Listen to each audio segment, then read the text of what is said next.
से पहले अहम मुलाकात का जिक्र करेंगे। वजीर आजम शहबाज शरीफ की इस्तांबुल में तुर्क सदर रजब तैयब एर्दवान से मुलाकात हुई है। दो तरफा ताल्लुकात और इलाकाई उमूर पर तबादला ख्याल किया गया। महल आमद पर तुर्क सदर ने वजीर आजम शहबाज शरीफ का इस्तकबाल किया है। तो ये तस्वीरी मनाजिर मुलाकात के हम आपको दिखा रहे हैं। अहम मुलाकात है। वजीर आजम मियां मोहम्मद शहबाज शरीफ इस वक्त तुर्की के दौरे पर हैं और इस्तांबुल में तुर्क सदर रजब तैयब एर्दवान से उनकी ये मुलाकात हुई है। दो तरफा ताल्लुकात और इलाकाई उमूर पर तबादला ख्याल किया गया है। आपको अपडेट करें कि महल आमद पर तुर्क सदर ने वजीर आजम मियां मोहम्मद शहबाज शरीफ का इस्तकबाल किया। वजीर आजम शहबाज शरीफ के इस्तांबुल में तुर्की के सदर से मुलाकात हुई है और ये तस्वीरी मनाजिर हम आपको दिखा रहे हैं। दोनों रहनुमाओं ने बाहमी ताल्लुकात और इलाकाई उमूर पर तबादला ख्याल किया है। महल आमद पर तुर्क सदर ने वजीर आजम शहबाज शरीफ का पुरतपाक इस्तकबाल किया। वजीर आजम शहबाज शरीफ की तुर्की में मुलाकात हुई है और आपको अपडेट करें कि तुर्क सदर रजब तैयब एर्दवान से ये अहम मुलाकात हुई है। दो तरफा ताल्लुकात, इलाकाई उमूर और दोनों ममालिक के अहम मामलात पर डिस्कशन हुई है।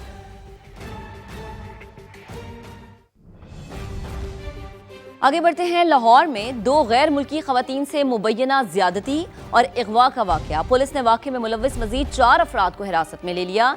FIR में नामजद बॉस नाम का शख्स भी पकड़े जाने वालों में शामिल है। इस हवाले से मजीद बात करेंगे अपने नुमाइंदे जहांगीर खान ने हमें ज्वाइन किया है। जहांगीर, पहले तो ये बताइएगा बॉस नामी शख्स कौन है और पुलिस क्या बता रही है? बॉस नामी शख्स की शनाख्त के हवाले से अभी तक कोई भी इंफॉर्मेशन जो है वो पुलिस की जानिब से सामने नहीं आ सकी। इस वाक़े में मुलव्विस 4 मुल्ज़िमान जिनमें एक नामजद मुल्ज़िम भी शामिल है, इनको पहले गिरफ्तार किया जा चुका है, जबकि पुलिस ने कार्रवाई करते हुए मजीद 4 अफराद को हिरासत में लिया है, जिनमें मुबैना तौर पर FIR में शामिल बॉस नाम का एक किरदार भी शामिल है। लेकिन इसकी शनाख्त क्या है, इस हवाले से अभी भी कुछ नहीं बताया जा रहा। पुलिस हुकाम का ये कहना है कि ज़ेर हिरासत अफराद के इस वाक़े में किरदार का तयन अब तफ्तीश मुकम्मल होने के बाद ही किया जाएगा। दोनों खवातीन ने आज अदालत में अपना स्टेटमेंट जो है वो रिकॉर्ड करवा दिया है। स्टेटमेंट जो है वो सामने रखा गया, उसको तफ्तीश का हिस्सा बनाया गया। मेडिकल रिपोर्ट भी पुलिस को मौसूल हो चुकी है और पुलिस का ये कहना है कि अब तक जो मुल्ज़िमान गिरफ्तार और हिरासत में लिए जा चुके हैं उनसे मज़ीद तहकीकात जारी हैं। तहकीकात मुकम्मल होने के बाद इस वाक़े के हवाले से हक़ाइक़ सामने लाए जाएंगे। जी ठीक है जहांगीर, आपका बेहद शुक्रिया।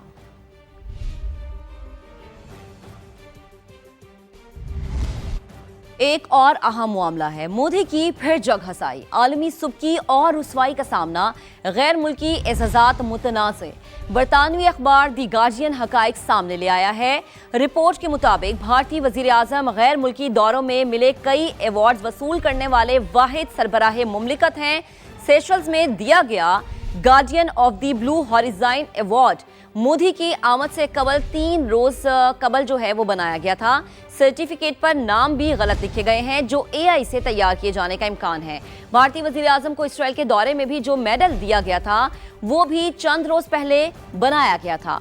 बरतानवी अखबार द गार्जियन का 2019 के फ्लिप कार्टर प्रेसिडेंशियल अवार्ड का भी हवाला, ये मेडल भी मोदी के बाद किसी और को नहीं दिया गया। भारतीय वजीर आज़म इथियोपिया का ग्रेट ऑनर निशान हासिल करने वाले भी पहले गैर मुल्की सरबराह हैं। भारतीय अपोजिशन कांग्रेस ने तंज करते हुए कहा कि मोदी को कोई भी अवार्ड दें वो दौड़े चले जाते हैं।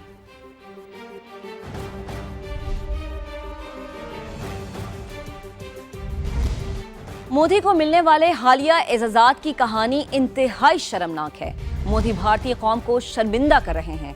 वज़ीर दिफा ख्वाजा आसिफ का सोशल मीडिया पर बयान, कहा मोदी कौमी सतह पर बाइस शर्मिंदगी बन चुके हैं। अवार्ड्स मोदी की आमद से चंद रोज कबल ही तैयार किए गए थे। सर्टिफिकेट्स सस्ते AI मॉडल के जरिए तैयार किए गए हैं। सर्टिफिकेट्स में इमला की गलतियां भी मौजूद थी। ये सस्ती शोहरत हासिल करने की मोदी की बदतरीन कोशिश है।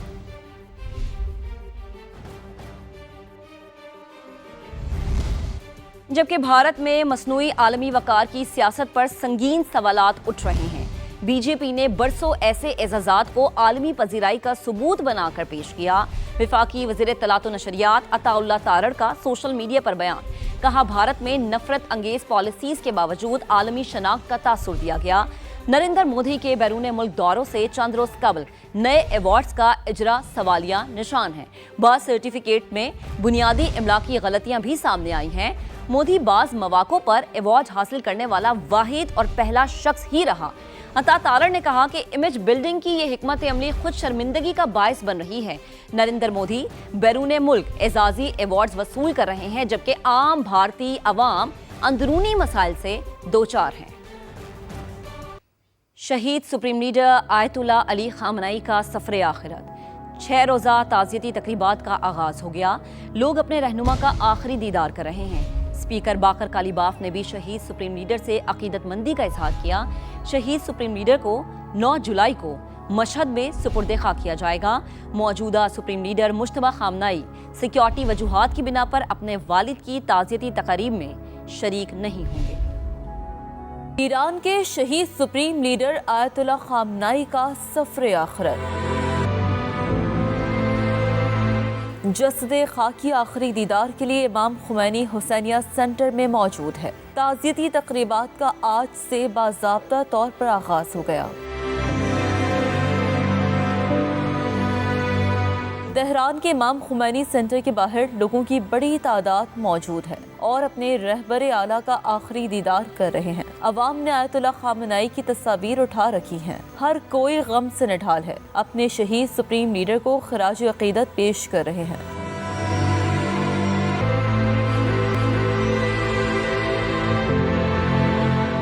گزشتہ روز ایرانی صدر مسعود پزشکیان اور دیگر اعلیٰ قیادت بھی پہنچی۔ اسپیکر باقر کالیباف شہید رہنما کو یاد کر کے روتے رہے۔ 6 جولائی کو تہران کی سڑکوں پر سید علی خامنئی کے جنازے کا مرکزی جلوس برآمد ہوگا۔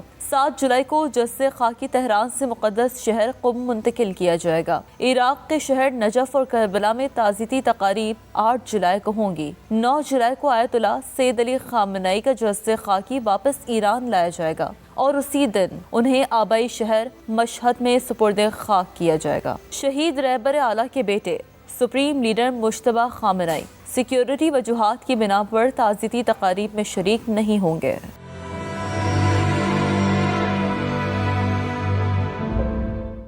تو ایرانی سپریم لیڈر مجتبیٰ خامنئی اپنے والد کے جنازے میں شرکت کے خواہشمند، سیکیورٹی خدشات کے باعث اجازت نہیں دی گئی۔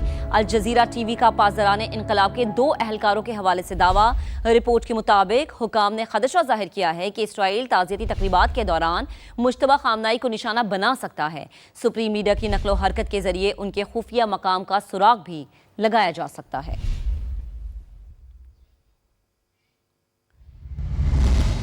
ایرانی صدر نے سپریم لیڈر مجتبیٰ خامنئی کو امریکہ کے ساتھ مذاکرات پر آمادہ کرنے میں اہم کردار ادا کیا۔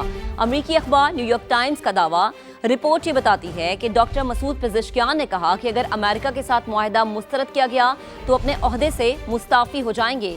سپریم لیڈر مجتبیٰ خامنئی کو بتایا کہ بحری ناکہ بندی ایران کو مفلوج کر رہی ہے۔ گورنر ایرانی مرکزی بینک نے بھی خبردار کیا کہ اگر محاصرہ جاری رہا تو اگست کے آخر تک خوراک اور ادویات ختم ہو جائیں گی۔ مجتبیٰ خامنئی نے کہا کہ اگر سپریم نیشنل سیکیورٹی کونسل نے معاہدے کی حمایت کی تو وہ اسے قبول کریں گے۔ ایرانی سپریم نیشنل سیکیورٹی کونسل نے بھاری اکثریت سے اس منصوبے کی منظوری دی۔